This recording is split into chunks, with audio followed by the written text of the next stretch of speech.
Écologiste. Voilà, comme ça.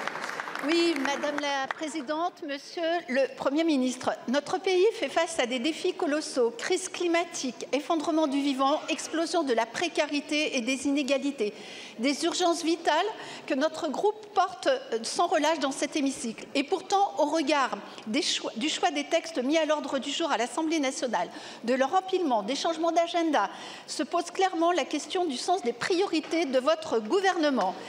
Cette organisation ou désorganisation sème le doute sur votre capacité à définir des priorités claires pour protéger notre pays.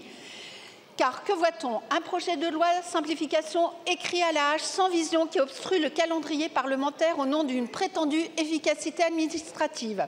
Une loi sur l'audiovisuel public en sursis que personne ne veut et qui nous affaiblira face aux influences et aux ingérences étrangères.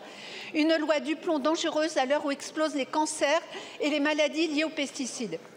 Et pendant que votre gouvernement tergiverse, la France est attaquée. Nos hôpitaux, nos collectivités, nos entreprises sont la cible de cyberattaques massives ou d'actes de sabotage. Le rapport de la CNIL publié hier est sans appel. Le SGDSN et l'ANSSI tirent la sonnette d'alarme, mais votre gouvernement, lui, regarde ailleurs. Pire, il continue à affaiblir les capacités de résistance du pays par des coupes budgétaires drastiques. Il repousse sine die l'examen de propositions de loi relatifs à la résilience des infrastructures critiques et au renforcement de la cybersécurité. Or, nous avons besoin de visibilité. Chaque jour qui passe met en danger la population exposée à des risques d'accidents industriels, y compris nucléaires, à des attaques cyber, notamment dans les hôpitaux, dans le secteur bancaire.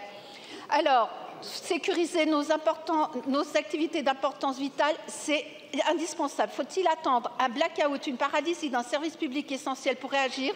Quelles actions concrètes comptez-vous prendre pour préparer le pays, aider les acteurs publics et privés face aux défis de notre temps? Merci beaucoup, ma chère collègue. La parole est à Monsieur Patrick Mignola, ministre en charge des relations avec le Parlement.